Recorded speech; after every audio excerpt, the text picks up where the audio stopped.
একদিন আগেই মুসলমানদের একটি গুরুত্বপূর্ণ ইবাদত, মুসলমানদের প্রসিদ্ধি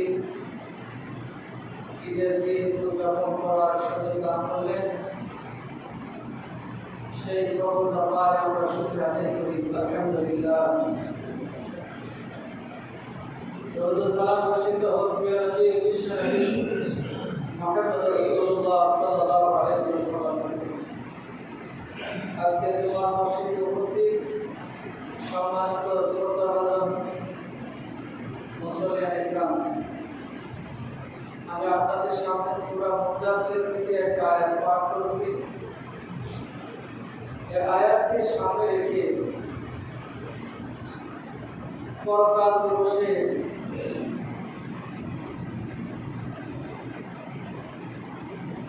পাপীরা চারটা পাপ স্বীকার করবে, চারটা ভুলের কথা তারা স্বীকার করে নষ্ট হবে। এই বিষয়গুলো নিয়ে দু চারটি কথা আলোচনা করব। আল্লাহ কিছু বান্দা,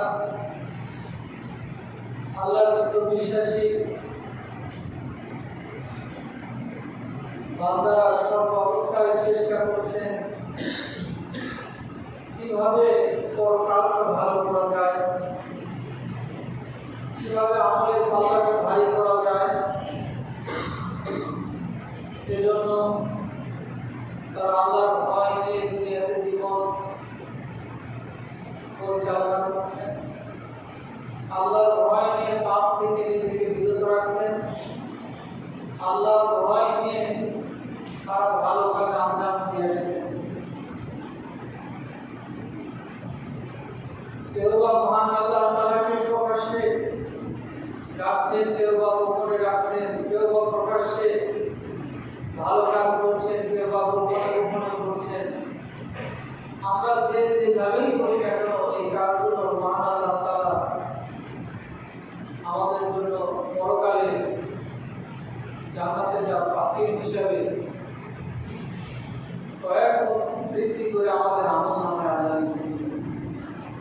তাই আমরা দান, সদকা, সালাত, সিয়াম, কিয়াম, কুরবানি যেগুলো করছি, আল্লাহ যেন আমাদের সেই ত্যাগগুলো, আমাদের সেই ভালো কাজগুলো আল্লাহ কবুল করে নেন। আল্লাহ সেই কাজের সেই ভালো প্রতিদান হিসেবে আল্লাহ তাআলা আমাদের জান্নাতের জন্য ঘোষণা দেন। গতকালকে আগের দিন গোটা পৃথিবীর মুসলমানরা আল্লাহ সন্তুষ্টির জন্য তার প্রিয় নবী মুহাম্মদ রাসূলুল্লাহ সাল্লাল্লাহু আলাইহি ওয়াসাল্লামের সুন্নাতকে কুরবানিতে দিয়ে তারা আল্লাহর কাছে এই স্বীকৃতি, আল্লাহর কাছে তারা এই ঘোষণাটাই দিলেন, কুল ইন্না সালাতি ওয়া নুসুকি ওয়া মাহইয়ায়া ওয়া মামাতি লিল্লাহি রাব্বিল আলামিন। আমার সালাত, আমার সিয়াম, আমার কিয়াম, আমার কুরবানি সবকিছু কেবলমাত্র মহান আল্লাহ তাআলার জন্য। মুসলমানরা জান গেলেও মুসলমানদেরকে যদি আগুনে পুড়িয়ে দেওয়া হয়, বিশ্বাসীদেরকে কখনো তার স্রষ্টা থেকে, তার পালনকর্তা থেকে কোনোভাবেই দূরে রাখা যায় না। তার প্রমাণগুলো বিশ্বের বিভিন্ন দেশে মুসলমানদের উপর অত্যাচার নির্যাতন হওয়ার পরেও তাদের একটাই কথা যে মহান আল্লাহ তাআলার জন্যই আমার জান, আমার মাল, আমার কুরবানি। মুসলমানরা মনে করে যদি আল্লাহর জন্য তার সংগ্রাম হয়ে থাকে, আল্লাহর জন্য তার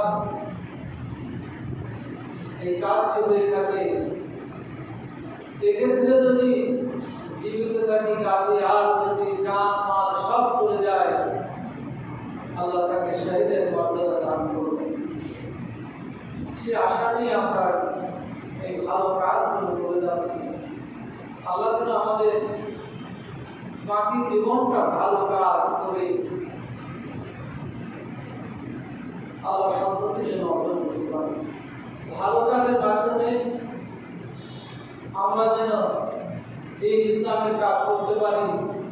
ভালো কাজের মাধ্যমে আমরা অসহায় মেহনতি মানুষের পাশে দাঁড়াতে পারি। ভালো কর্মের মাধ্যমে, ভালো চেষ্টার মাধ্যমে আমরা যেন ভালো কিছু প্রতিষ্ঠা করতে পারি। আল্লাহ যেন আমাদের সকলের সেই ভালো চিন্তা, ভালো কাজ, প্রচেষ্টাগুলোকে যেন আল্লাহ কবুল করেন। এই মানুষের মধ্যে, আল্লাহর এই বান্দাদের মধ্যে কিছু মানুষ আছে তারা দুনিয়াকে প্রাধান্য দিয়ে পরকাল করেছে, দুনিয়াকে প্রাধান্য দিয়ে আল্লাহর দিন থেকে, আল্লাহর ইবাদত থেকে অনেক দূরে সরিয়েছে। তাদের বিশ্বাসের মধ্যে ঘাটতি থাকার কারণেই এইভাবে দিন থেকে, স্রষ্টা থেকে দূরে সরিয়েছে। তারা মনে করেন যে একটা জিনিস পচে গেল, একটা প্রাণী মরে গেল, আমরা চোখে দেখছি মরে যাওয়ার পর পচে গলে মাটির সাথে মিশে যাচ্ছে, কিছুদিন পর হাড় হাড়গুলি মাটি হয়ে যাচ্ছে। আমার অবস্থা হতে নতুন হবে, হিসাবের সম্মুখীন হতে হবে না, হিসাব দিতে হবে না। মাটির সাথে যা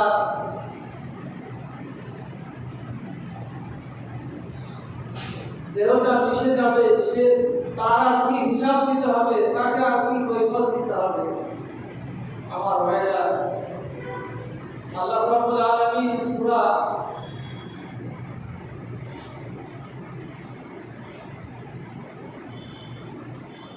তাহারের মধ্যে বলছেন, সূরা কিয়ামার মধ্যে বলছেন, ওয়ালিল ইনসানু আলা নাফসিহি বাসীরা, মানুষ তার নিজের দিকে একটু লক্ষ্য করবে। মানুষ কি ভেবেছে যে তার গলে যাওয়া, পচে যাওয়া হাড় হাড্ডি, মাংস, এগুলো কোনোটা আমি একত্র করতে পারবো না? আল্লাহ বলেন, হাল আতা আলাল ইনসানি হিনুম মিনাদ দাহরি লাম ইয়াকুন শাইআন মাযকুরা। হে মানব, তোমরা একটু চিন্তা করো, যারা পরকাল হিসাবের সম্মুখীন হতে হবে না, তোমার যে অস্তিত্ব ছিল না, তুমি একটি নামাজ পানিতে পরিণত ছিলে, সেই পানি থেকে তোমাকে আল্লাহ তাআলা একটা সুন্দর কাঠামো দিলেন, তোমাকে একটি মানুষের রূপান্তরিত করলেন, একটা মাখলুকে রূপান্তরিত করলেন।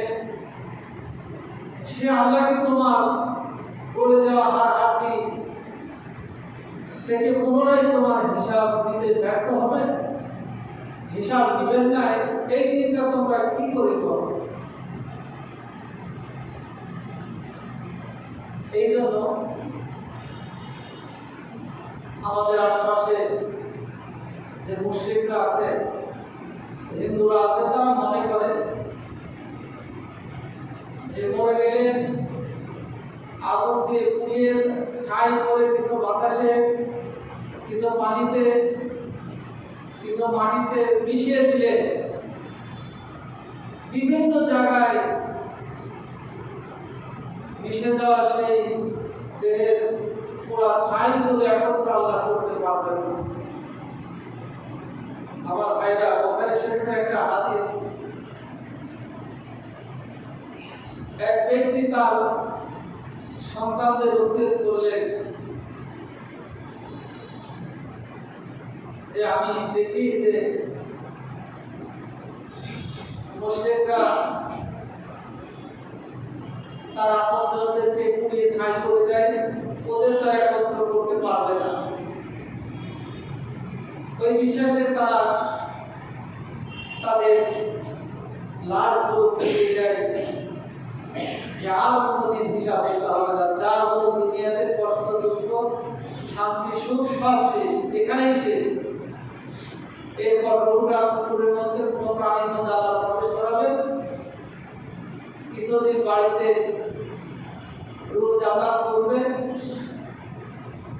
আমাদের হিসাবে সমাধান হতে হবে। এখন এই বিশ্বাস এই কাজগুলো করে থাকে। একজন বিশ্বাসী ব্যক্তি তার পরিবার ওসিয়ত করছেন, আমার বিশ্বাস হইল না যে আমার রব আমাকে একত্র করবে, তবে আমি যে বড় পাপ অন্যায় করেছি, যে আমার সন্তান পরিবার তোমাদের কাছে ওসিয়ত করে যাচ্ছি, এর জন্য আল্লাহ যদি পরকালে ধরেন তাহলে আমি হিসাব দিতে পারবো না। আমার এই দেহে যদি আগুন দেওয়া হয়, জাহান্নামে এই দেহটাকে নিক্ষেপ করা হয়, আমি এই কষ্ট সহ্য করতে পারবো না। অতএব আমার জীবনটা পাপ অন্যায় করেছি, তো আমাকে ফিরিয়ে দিও। তবে আমার রব আমাকে একত্র করতে ব্যর্থ হবে বা পারবে না, এই উপায় তিনি সব পারেন, কিন্তু আমার পাপের ভয়ে আমি ওসিয়ত তোমাদের করে যাচ্ছি। মতার কাজে মারা যাওয়ার পরে সন্তান তাই করবে, বাবাকে পুড়িয়ে ছাই করে দিলেন। রাসূল সাল্লাল্লাহু আলাইহি ওয়াসাল্লাম বলছে, আল্লাহ তাআলা সেই ব্যক্তির মৃত্যুর পর তার অবশিষ্ট সবগুলোকে একত্র করে বললেন, তুমি এই কাজটি কেন করেছো?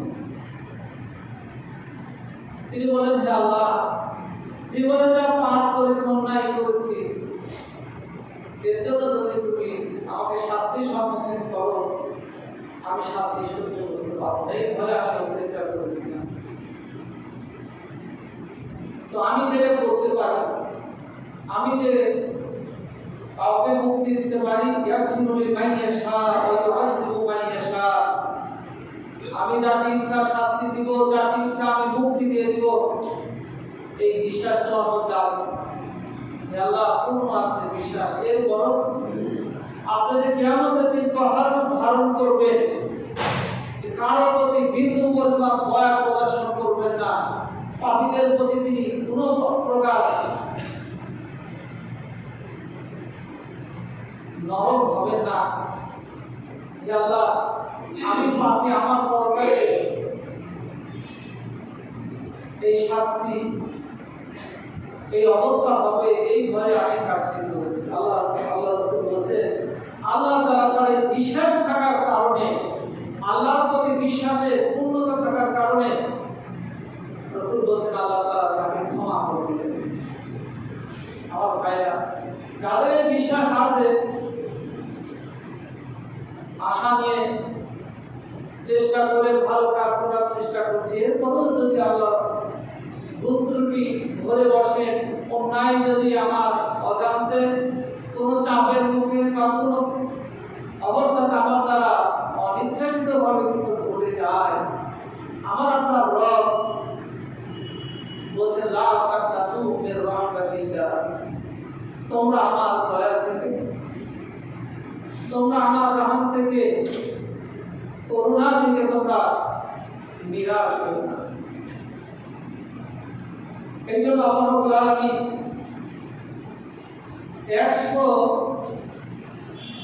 113টি সূরার শুরুতেই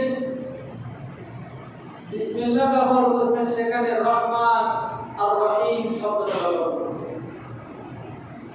আর একটা সূরাতে করেননি, আরেকটা সূরাতে ডবল আছে, সব মিলে 114টা সূরাতে আল্লাহ রাব্বুল আলামিন রহমান রহিম নাম ব্যবহার করেছেন।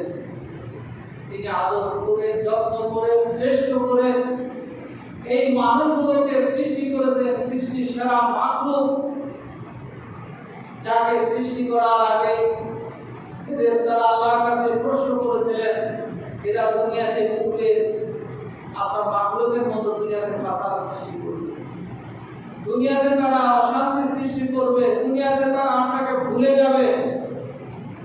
আল্লাহ বলেন ক্বালা আ'লামু মা লা তা'লামুন, আল্লাহ বলেন আমি যা জানি তোমরা তা জানো না।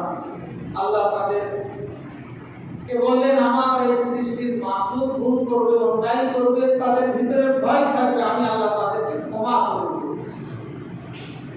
মাতার কাজে কখনো পাপ সংগঠিত হয়ে গেছে, অনিচ্ছাকৃতভাবে ভুলবশত হয়ে গেছে, নিরাশ হবে নাই। বিশ্বনবী বলছেন পাপ করেছো, অন্যায় করেছো, অনিচ্ছাকৃতভাবে, তোমরা পাপের কথা মানুষকে বলে বেড়াও না, গোপনে গোপনে তোমার রবকে ডাকো, হে রব, হে আমার পালনকর্তা, অন্যায় করেছি, ক্ষমা করে তুমি, তুমি ব্যতীত আর কেউ ক্ষমা করতে পারে না। আল্লাহ ক্ষমা করবে। ক্ষমাই শুধু না, আল্লাহ বলছেন ফাউলাইকা ইউবাদদিলুল্লাহু সাইয়্যাতিহিম হাসানাত, আমি বান্দার পাপগুলো নেকি বানিয়ে দিব, যে পাপ সংগঠিত হয়েছে সেটা নেকি বানিয়ে দিব। আর কোন ভাইয়ের পাপ সম্পর্কে জানলেন, অন্যায় সম্পর্কে জানলেন, আল্লাহ রাসূল এটাও সতর্ক করলেন, তোমার কোন ভাইয়ের কোন দোষ ত্রুটি তুমি মানুষের সামনে প্রকাশ করো না। যদি না করে থাকো, তোমার ভাইয়ের যদি তুমি অপরাধগুলো নিজের ভিতরে রাখো, গোপন রাখো, আল্লাহ কিয়ামতের দিন এই কাজের কারণে, এই গোপন রাখার কারণে আল্লাহ তাআলা তোমার অনেক পাপ সম্পর্কে আল্লাহ তাআলা গোপন রেখে দিয়েছেন। আমার ভাইরা, তাই আমরা চেষ্টা করব পাপ মুক্ত জীবন পরিচালনা করার। আল্লাহ রাব্বুল আলামিন আমাকে আপনাকে, যে ব্যক্তি ভালো পথে চলতে চায়, ভালো ভাবে চলতে চায়, আল্লাহর পথে চলতে চায়, এই চলার ক্ষেত্রে কখনো আপনার অভাবনা আসবে, কখনো প্রতিকূল অবস্থা আসবে, কখনো আপনার বিপদ আসবে, কখনো আপনার পরীক্ষা আসবে। এই পরীক্ষায় যদি আমরা উত্তীর্ণ হতে পারি, আল্লাহ বলেন ওয়ালা নাবলুওয়ান্নাকুম বিশাইইন মিনাল খাউফি ওয়াল জু'i ওয়া নাকসিন মিনাল আমওয়ালি ওয়াল আনফুসি ওয়াস সামারাত, ভয় দিয়ে, ক্ষুধা দিয়ে, বিপর্যয় দিয়ে, জান মালের ক্ষতির মাধ্যমে আল্লাহ মুমিনকে পরীক্ষা করেন, মুমিনকে যাচাই করেন আসলে কতটুকু তিনি রবের জন্য, কতটুকু তিনি মুমিন হতে পারলেন। তাই আমরা ভালো কাজ সর্ব অবস্থায় করার চেষ্টা করি। কোনো ভুল যদি শয়তানের ওয়াসওয়াসায় পড়ে অনিচ্ছাকৃতভাবে আমার ইচ্ছার বিরুদ্ধে হয়ে গেছে, কারো কাছে নয়, যিনি ক্ষমা করতে পারেন সেই রবের কাছে আপনি কাঁদেন, আল্লাহর কাছে বলেন, হে রব, আমি ভুল করেছি, অন্যায় করেছি, আল্লাহ আমাকে আপনাকে রহমতের ফুলে জড়িয়ে নেবেন।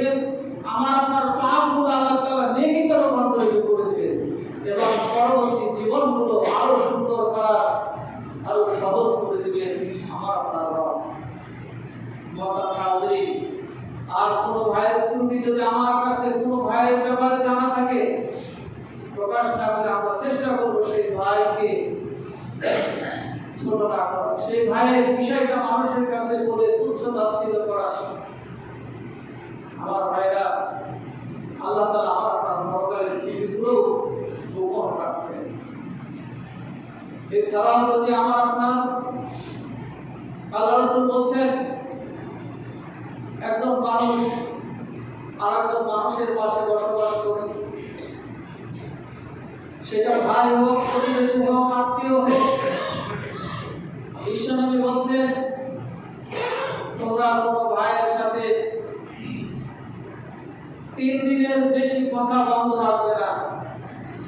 কোনো বিষয়ে যদি দ্বন্দ্ব হয়ে যায়, ওয়াইন তানাযাতুম বিশাইইন ফারুদ্দুহু ইলাল্লাহি ওয়া রাসূলিহি, তোমাদের মধ্যে মতানৈক্য হয়, তাহলে তোমরা আল্লাহ এবং আল্লাহ রাসূলের বিধানের দিকে চলে আসো। আল্লাহ এবং রাসূলের বিধানটা কি?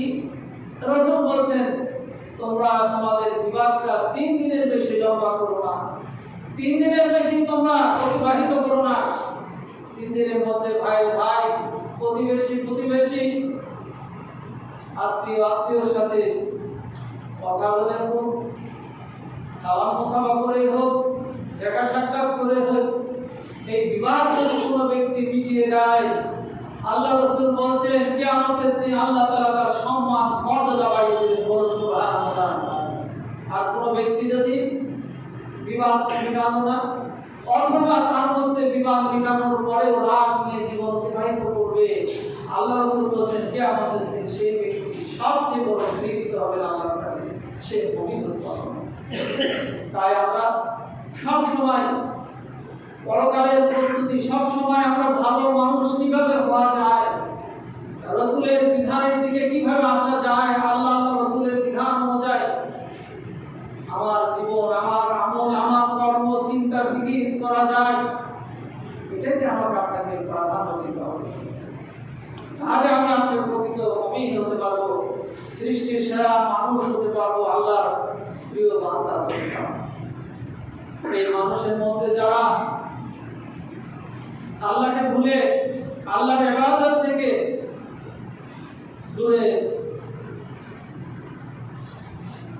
অবস্থান করছি, এই মানুষগুলোর যে অপরাধগুলো পরকালে তারা নিজেই আল্লাহর কাছে স্বীকার করবেন।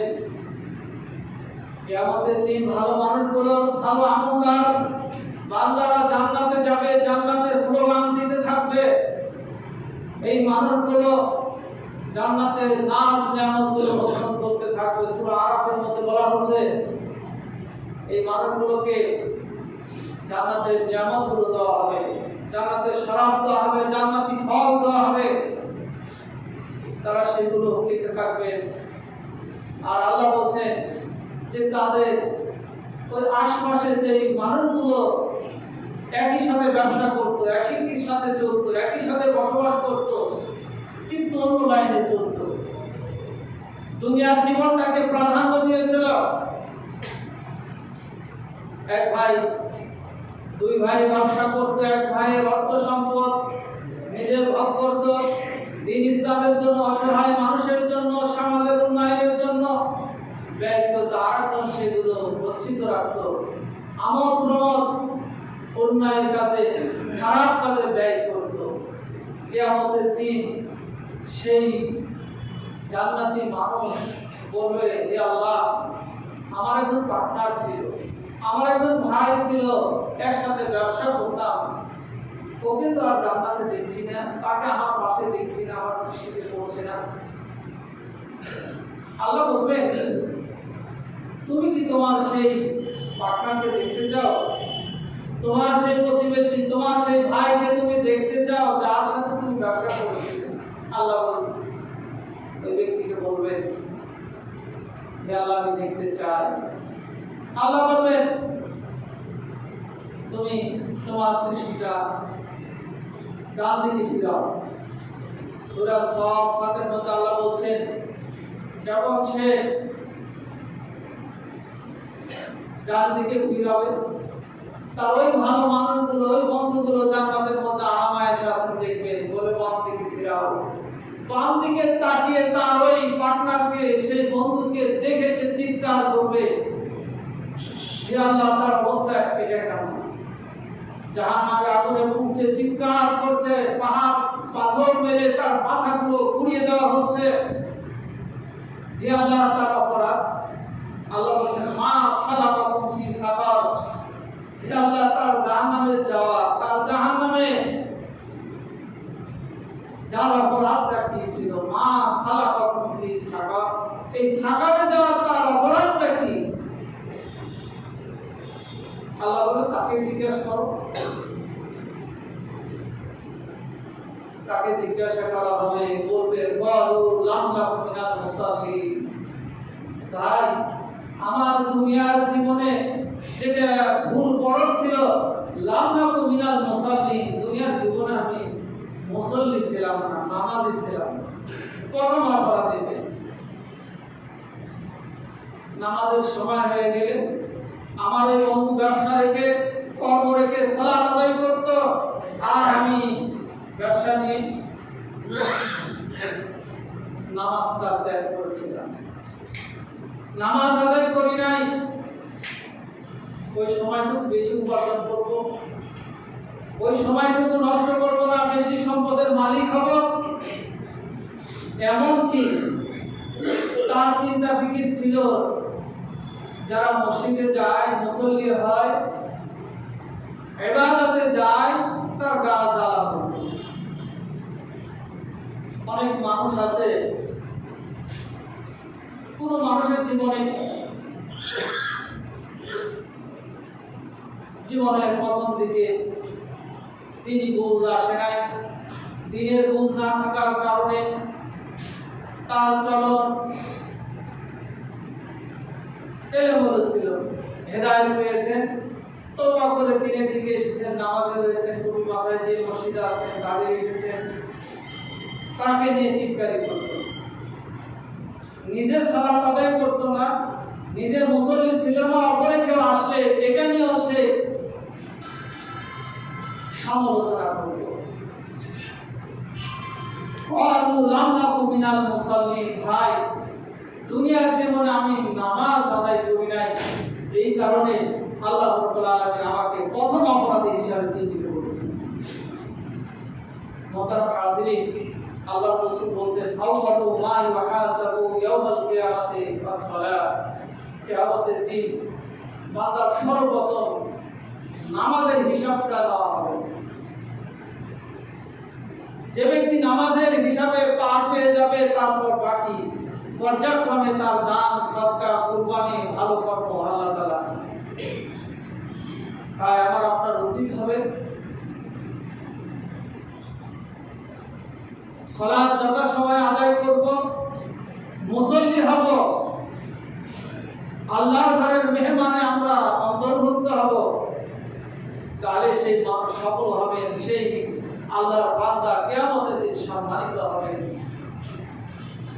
আমার ভাইরা, সকলকে মুসল্লি হতে হবে, সালাত আদায় করতে হবে। সালাতের বিকল্প কিছুই নাই। ইন্নাস সালাতা তানহা আনিল ফাহশাই ওয়াল মুনকার। নামাজ মানুষকে অন্যায়, পাপ, মানুষকে গর্হিত কাজ থেকে দূরে রাখে। তাই আমার আপনার খেয়াল রাখতে হবে, সালাতটা সুন্দরভাবে যথাসময়ে রেগুলার সালাত যেন আমার আপনার হয়। তাহলে ওই বন্ধুর মতো, ওই প্রতিবেশীর মতো, ভাইয়ের মতো প্রথম অপরাধ সালাত না আদায় করা, আল্লাহ তাআলা আমাকে আপনাকে ওই অপরাধী করতে হবে। তাই তার বন্ধু বলছিলেন, লাম নাকু মিনাল মুসাল্লিন। ভাই, আমার দুনিয়ার জীবনে মুসল্লি না হওয়া, নামাজি না হওয়া, এটা আল্লাহ তাআলা প্রথম অপরাধ হিসেবে চিহ্নিত করে আমাকে শাস্তিতে লিখিত করেছে। এরপর বলবে, আর কি অপরাধ ধরেছেন? বলবেন, ওয়ালাম নাকু নুতঈমুল মিসকিন। ভাই, আমি মিসকিনদেরকে, অভাবীদের খাদ্য দিতাম না, অভাবীদেরকে আমি সহযোগিতা করতাম না। মোহতারাম হাজিরিন, আপনি একটু নিজেকেই যদি চিন্তা করেন, নিজেকে নিয়ে, আপনার পাশে অভাবী মানুষ আছে, আপনার পাশে এতিম আছে, আপনার পাশে অসুস্থ মানুষ আছে, আপনার পাশে দুঃখী মানুষ আছে। আপনার উপার্জন যাই হোক, যার বেশি আছে আর যার কম আছে, সেখান থেকে যদি আপনি একটু সহযোগিতা করে চিন্তা করেন, আপনার মনে একটা প্রভু লাগবে। আর যদি আপনি উপার্জন করে সব কিছুকে আপনি গচ্ছিত করে রাখেন, গোদামজাত করে রাখেন, ব্যাংক ব্যালেন্স করে রাখেন, আপনার ভিতরে শান্তি হবে না। আপনি যখন কিছু সহযোগিতা করতে পারেন একজন অসুস্থ ব্যক্তিকে, সহযোগিতা করতে পারেন একজন অনাথকে, সহযোগিতা করতে পারেন একজন অসহায় মানুষকে, ভিতর থেকে একটা যে আনন্দ, প্রফুল্ল, সার, সেটা আপনি অনুভব করতে পারবেন। মোহতারাম হাজিরিন, এর দ্বারা যেমন একটি সুন্দর সমাজ প্রতিষ্ঠা হবে, নিজের আল্লাহ রাসূল বলছেন, তোমরা যদি দীর্ঘদিন বেঁচে থাকতে চাও দুটা কাজ করবে। আল্লাহ রাসূল বলেন যে তোমরা যদি হায়াত বৃদ্ধি করতে চাও দুটা কাজ করবে। এক নাম্বার হলো তোমরা তোমাদের বাড়িতে আত্মীয় আসার পথ প্রসার করে দিবে। বাড়িতে আত্মীয় স্বজন আসার জন্য পথগুলো প্রসার করবে। তাহলে আত্মীয় আসলে সেই বাড়িতে বরকত নাযিল হয়, সেই বাড়ির মানুষের আল্লাহ তাআলা হায়াত বৃদ্ধি করে দেন। দুই নাম্বার হলো আল্লাহ রাসূল বলছেন তোমরা দানের হাত তোমরা আপনি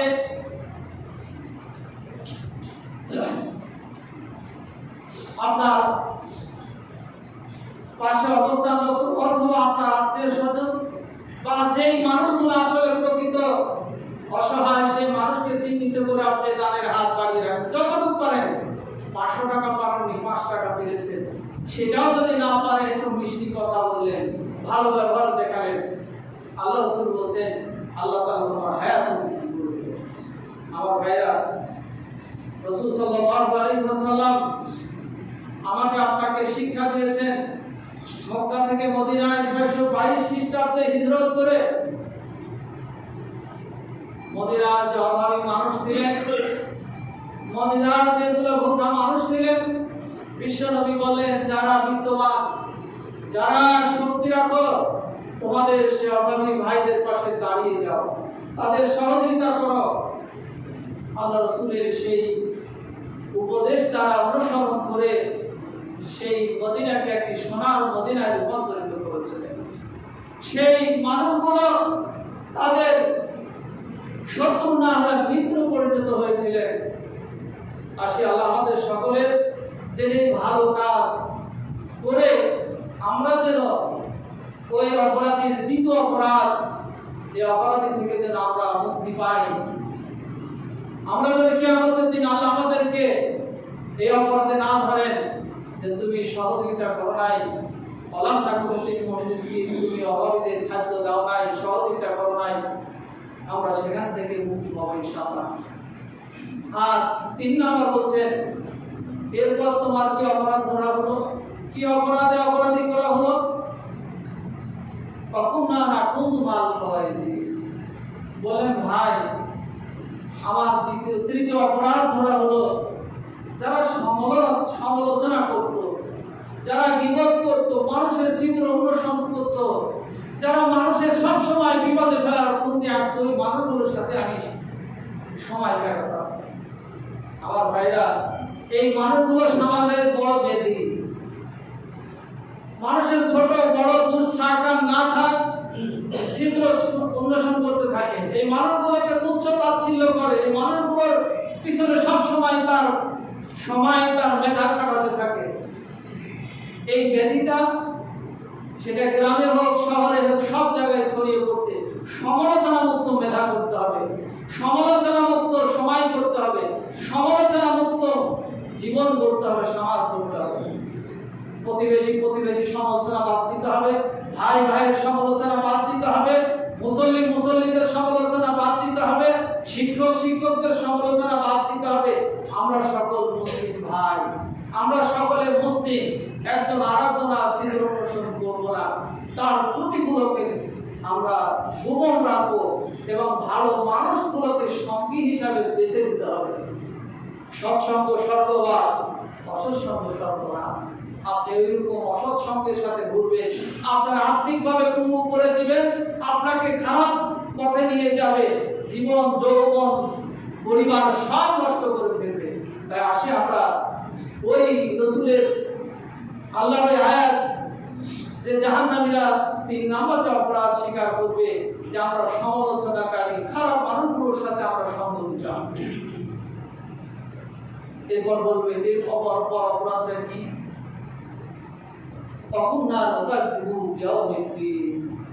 আমরা পরকাল দিবসকে অস্বীকার করতাম, ওইভাবে বিশ্বাস করতাম না।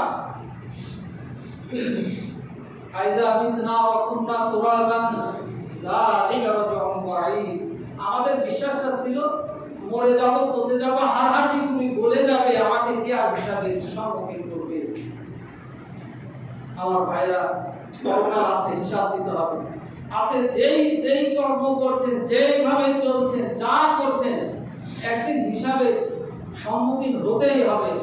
হাসিবান নাস আইয়ুতরাকু আইয়াকুলু আমাননা। আল্লাহ বলেন, তোমরা কি চিন্তা করছো যে পরকাল তোমাদেরকে এমনি এমনি ছেড়ে দেওয়া হবে, হিসাব তোমাদের কাছে নেওয়া হবে না?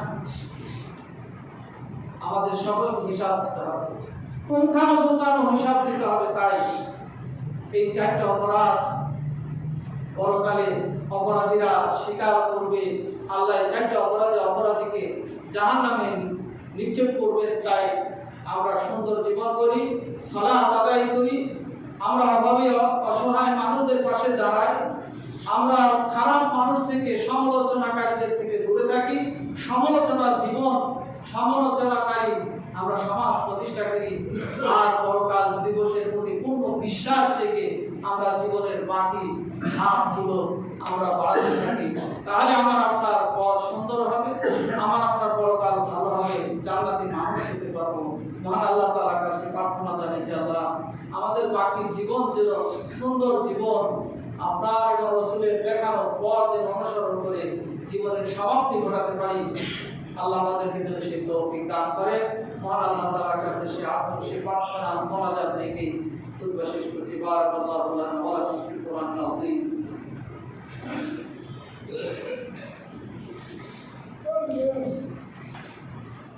আলহামদুলিল্লাহ ওয়া সালামুন আলা ইবাদিহিল্লাযীনা ইসতাফা। আম্মা বা'দ, আউযু বিল্লাহি মিনাশ শাইতানির রাজীম। বিসমিল্লাহির রাহমানির রাহিম। ربنا ظلمنا أنفسنا وإن لم تغفر لنا وترحمنا لنكونن من الخاسرين. ربنا آتنا في الدنيا حسنة وفي الآخرة حسنة وقنا عذاب النار. اللهم صل على محمد وعلى آل محمد كما صليت على إبراهيم وعلى آل إبراهيم إنك حميد مجيد. اللهم بارك على محمد وعلى آل محمد كما باركت على إبراهيم وعلى آل إبراهيم إنك حميد مجيد. اللهم أعز الإسلام والمسلمين واخذل الكفرة المشركين. اللهم انصر من نصر دين محمد واجعل أميرهم، واخذل من خذل دين محمد ولا تجعلنا منهم. إن الله يأمر بالعدل والإحسان وإيتاء ذي القربى وينهى عن الفحشاء والمنكر والبغي يعظكم لعلكم تذكرون. ولذكر الله تعالى